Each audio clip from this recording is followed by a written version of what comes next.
Speaker, honorable members, it is normal for a new administration to experience operational and resource challenges during transition. Today's event will set in motion the government formation process and the execution of my government plans for this year and years ahead. Already, CIDB preparation has started in earnest, in line with my manifesto plea to involve residents in development planning process. We have planned public participation meetings at ward and constituency levels. I urge honorable members to participate in these activities and ensure CIDB document captures your constituent priorities. Mr. Speaker, honorable members, our county is facing extreme drought and food security crisis. 4 consecutive years of rain failure or inadequate rains have caused the prices of staple foods and water to unaffordable for many people. According to national records, the current drought has been the worst since 1974. Mr. Speaker, honorable members, while drought has affected most parts of our country, our region has borne the brunt of its effects.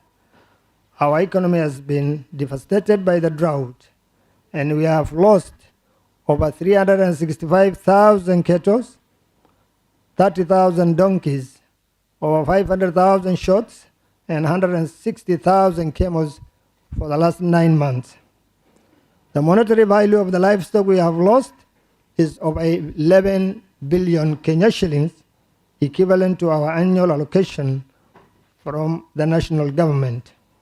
Drought has also affected our education sector. Many schools are experiencing financial stress and cannot provide for food for their students. Hunger crisis could lead to malnutrition, which will have a long-lasting impact on our education sector. Therefore, there is a need to take urgent contingency measures, including water supply to schools and contemplating food supply to 41 boarding schools and over 300 Khalif ECD centers in our county. We have appealed to the national government and development partners to supplement our effort in this regard. Mr. Speaker, honorable members, the drought situation calls for an immediate action from all the stakeholders. This month, I attended a meeting chaired by His Excellency the Deputy President of the Republic of Kenya, Honorable Rigathi, and on the drought situation, where several short-term and long-term interventions were discussed and agreed upon. Mr. Speaker, honorable members, I also joined the President, His Excellency Dr. William Ruto, during the flag-off ceremony of relief food to the most affected counties, including Mandera. We have received and continue to receive support from national government and development partners, and we recognize and appreciate their contribution. However, due to the severity of the situation, many families still require support for themselves and their livestock. Therefore, we will continue engaging all partners and appeal to all people of goodwill for support. Mr. Speaker, honorable members, in addition to seeking support from development partners and the national government, we have undertaken several steps to deal with the drought emergency crisis. We have reactivated the County Steering Group, CSG, for better coordination.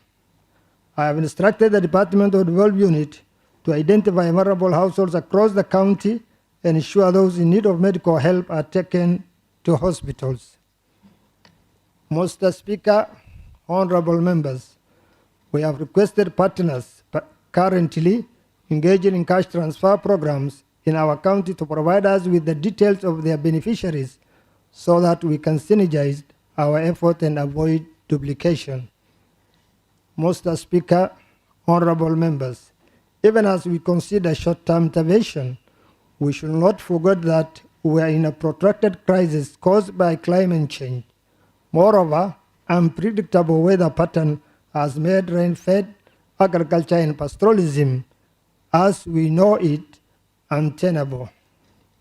Therefore, we must proactively think and invest in a more scientific way of questioning our people. While we cannot deal with climate change and its impacts on our own, we can adapt and mitigate it. I will now highlight my government programs and seek honorable members' support. Mr. Speaker, honorable members, saving lives and livelihoods will be a cornerstone of my administration. Our previous government, under the leadership of His Excellency Ali Ibrahim Roba, has invested considerably in infrastructure and other development enablers. Our task now is to leverage the solid foundation already laid by investing in programs that will directly touch the lives of the ordinary residents. Because of the impact of devastating drought over the past few years, coupled with the economic effect of COVID-19, the social program we propose are more urgent. Mr. Speaker, honorable members, we shall support the vulnerable households in many ways. As I promised in my manifesto, we shall start a cash transfer program for 20,000 vulnerable households across our county as soon as we finish mapping potential beneficiaries and devise a disbursement mechanism.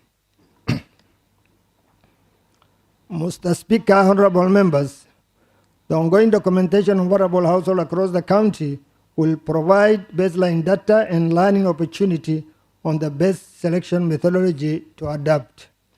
I thank the Department of Devolved Units for the wonderful work they are currently doing in this regard. Mr. Speaker, honorable members, I understand that the disbursement of money over a long period requires enormous resources and might not be economically sustainable.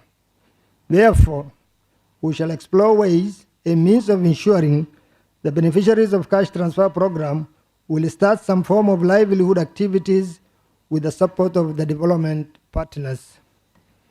That will mean providing them with skills, training, and funds that they can use to buy productive assets they can use to lift themselves out of extreme poverty.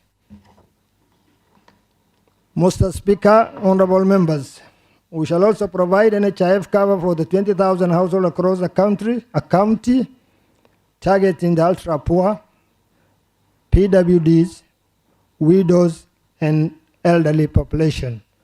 This program will also cover our MPRs, personnel, and their families. I will count on the honorable members of this House to support the necessary legislation required to actualize these programs. In addition to the vulnerable households, my government will establish development funds for our youth and women. As you know, the largest segment of our county population is youth and women, and therefore deserves the commensurate attention regarding the available opportunities. Honorable members, we need to review the Trade Development Fund Bill passed by this House and make the necessary amendments to align it with our current priorities.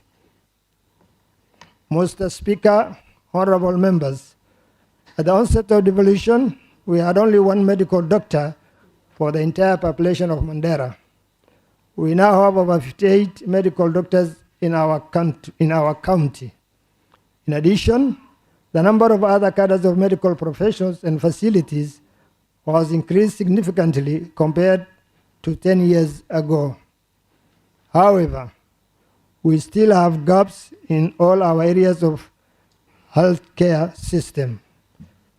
You know that a healthy population is a productive and prosperous one, and vice versa. Therefore, my government is determined to ensure quality healthcare for all.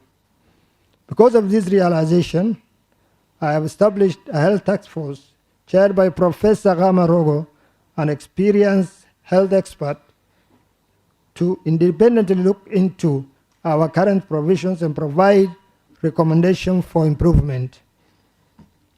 Mr. Speaker, honorable members, this task force is essential, and I call upon our healthcare workers to provide the necessary support to them, to provide the necessary support to help them undertake their tasks. I also call upon the residents of Mandera to use this opportunity by giving feedback to the task force when they visit your town or village to collect your views. Mr. Speaker, honorable members, as you are aware, cases of Ebola outbreaks have been reported in one of our neighboring countries. This is a serious infectious disease that we should guide ourselves against. As a county bordering two countries, we have to be vigilant and must adhere to guidelines provided by the healthcare professions. Mr. Speaker, honorable members, the late President Mandela said, education is the most powerful weapon you can use to change the world. As such, education is a sector high on my government priorities. Honorable members, as you know, the fourth schedule of the Constitution of Kenya 2010, Part 29, has devolved pre-primary education, village polytechnics, home craft centers, and child care facilities. These are important areas in the education sector, one that is the sole responsibility of the county government. You know, we face many challenges in this sector, from teacher shortages to inadequate facilities, learning resources, and poor management structures. Mr. Speaker, honorable members, despite the technical skills shortages in our county, our polytechnics and technical training colleges are underperforming. As a result, many of our young people are not utilizing the existing opportunities at these colleges. Whether that is due to lack of information, apathy toward technical skill training, or inadequate course variety is unclear. We plan to invest in this sector significantly to leapfrog our county forward. However, we are sure of the absolute need for investment.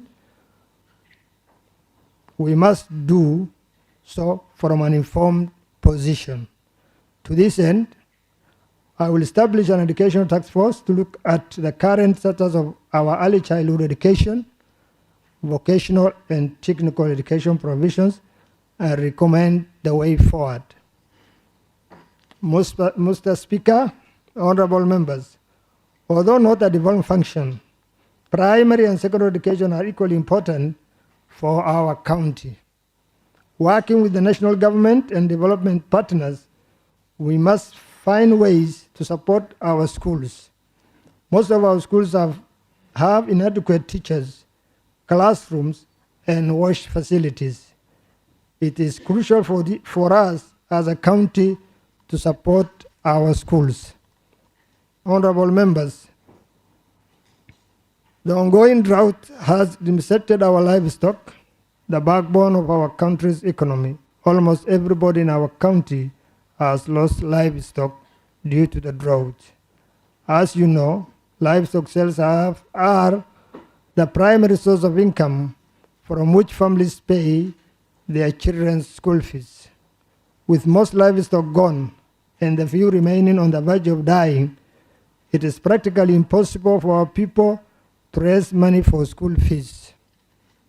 That's why my government have proposed and will, inshallah, implement enhanced bursary schemes going forward. We shall review the current bursary fund bill and make necessary amendment to realize this objective. Honorable members, I seek your cooperation and support in this important matter. Mr. Speaker, honorable members, to address food insecurity comprehensively, we need to look at the agricultural and livestock sectors critically. Almighty Allah has endowed us with fertile lands, a seasonal river, an incredible landscape suitable for water catchment and gullies crisscrossing our county. Mr. Speaker, honorable members, I believe we can become food self-sufficient and produce enough fodder to forestall the devastating death of our animals. This requires a concerted effort from all of us as leaders at national and county levels. Mr. Speaker, honorable members, we shall undertake several programs to help us achieve food self-sufficiency. We shall establish strategic fodder production farms in every constituency and provide our farmers with necessary farm input such as seeds, fertilizers, technical assistance through revamped agricultural and livestock extension services and adequate water for livestock.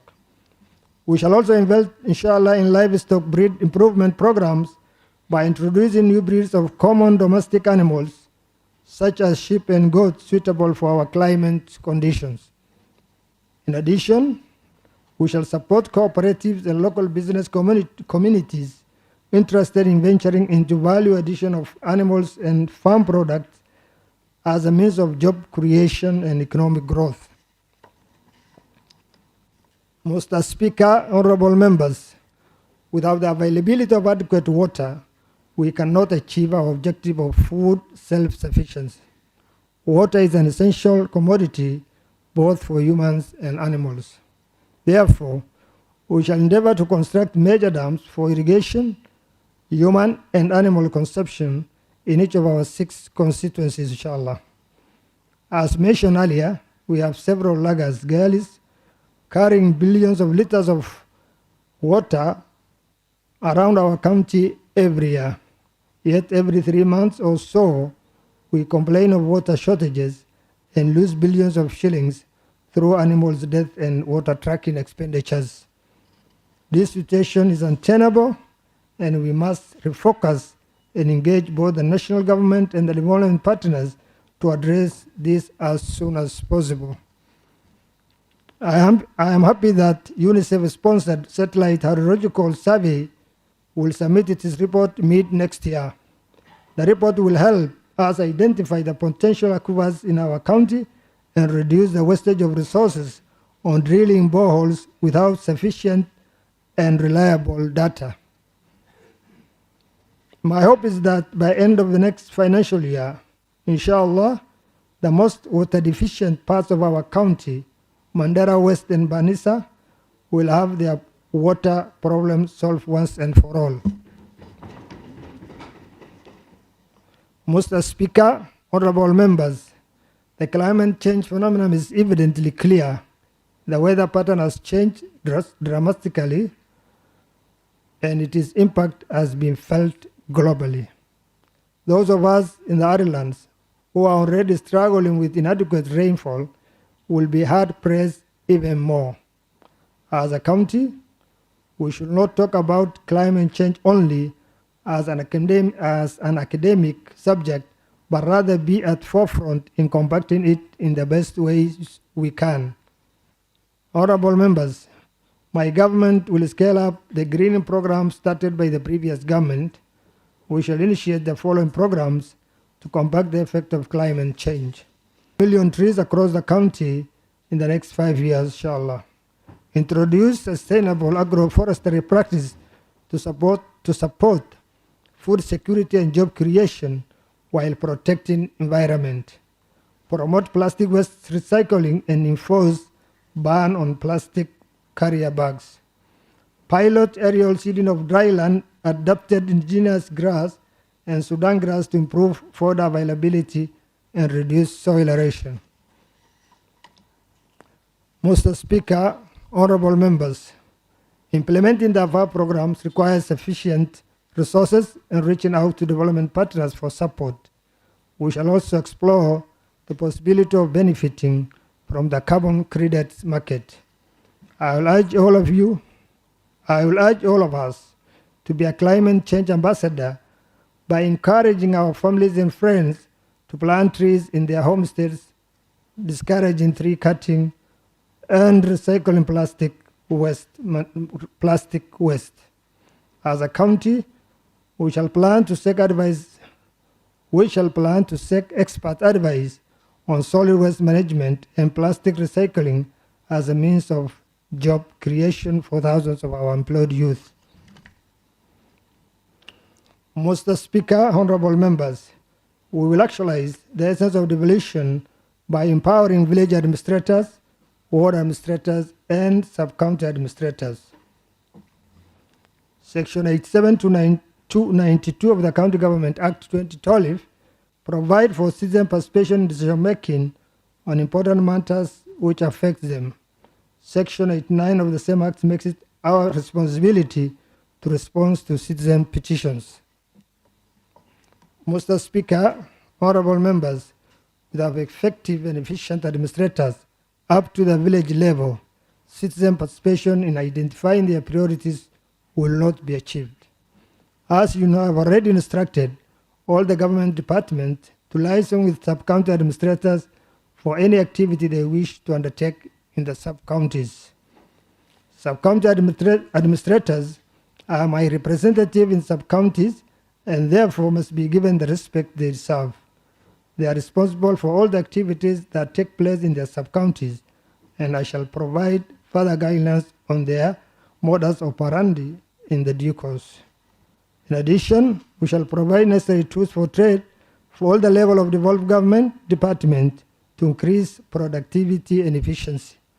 Honorable members, I appeal to you all to engage with the devolved unit leaders and the people in your wards in development, planning, and prioritizing the needs. It is our solemn responsibility to ensure that projects implemented through wards allocation are priority projects and that the implementation meets the required standard. Mr. Speaker, honorable members, peace is an essential ingredient of our development. As a county, we are fortunate that we have enjoyed peaceful coexistence for the past 5 years. The occasional internal communal violence is a thing of past. We thank Allah subhanahu wa ta'ala for these blessings. I also thank leaders at all levels who have worked extremely hard for us to enjoy peace we now have. I will particularly thank our security team, NCIC and Interpeace, religious leaders and clan elders for their concerted effort. As government, we shall continue to support all those involved in community cohesion. I call upon elected leaders at all levels to work with us and support every effort to enhance the existing community structures established for peace work.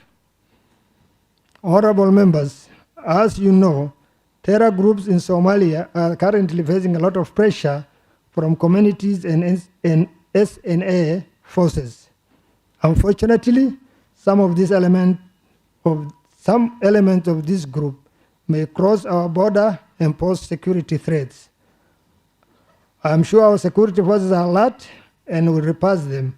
However, we must remain vigilant and report any suspicious characters immediately to the nearest security stations. Mr. Speaker, honorable members, we can only achieve the life-changing programs we have lined up for our people if we have disciplined, dedicated, honest workforce. I am hopeful that most of our workers are ready and willing to serve our communities. As we continue establishing the government, we will review each department to establish staff skill development needs, work environment, and other inefficiencies. Also, I must make it clear to all that my government will not entertain staff absenteeism, indiscipline, and worse, ghost workers. Honorable members, we are fully aware of our county's high unemployment level. It is immoral and unethical for anyone to remain on the county payroll and fail to report to their place of work. Anyone in this situation will have to choose between working for the government or their second employer. Let this be a warning to all line managers who might be tempted to cover up for their colleagues' absenteeism. It cannot be that thousands of our youth are suffering from lack of employment, yet someone else is drawing salaries from two entities. Honorable Speaker and honorable members, the people of Mandera have high expectations from all of us. They need improved service delivery. They want assurance that we have the capacity and the willing heart to address their cyclical drought that robbed them of their livelihood. They expect us to dispense justice to all and look after the weak amongst us. Our people expect us to reverse that breaking and embarrassing statistics that have defined Mandera for years. Our mothers, sisters, and wives should not suffer during pregnancy and die during childbirth from avoidable mistakes. Our people need clean water in their homesteads and functioning ECD centers. They need working livestock and agricultural extension services. They need jobs for their youth and vibrant economic activities in their towns and villages. Mr. Speaker, honorable members, all of these are possible and are within our reach. All it requires us all to think beyond our narrow individual interest. We are lucky we have a job courtesy of Mandera people, and they have employed us, and we are being compensated handsomely. They entrusted us with numerous resources, power, influence, so that we work for them. Honorable members, Mr. Speaker, honorable members, the choice is ours. The moment is now. We might never have an opportunity. We might never have another opportunity to serve them. I am your governor, and you are the people's representative. Collectively, we have the huge responsibility, and we have sworn in full view of our communities that we shall serve them truthfully and diligently. It is time we roll our sleeves and provide a clear vision and hope for our people. Fortunately, we lead a resilient and hardworking community that can easily break the shackle of poverty given a chance. As we commence the work of the third county government, let us pledge that this government and this county assembly will make difference in the lives of our people. Mr. Speaker, honorable members, I wish you the very best of luck as we settle down for business.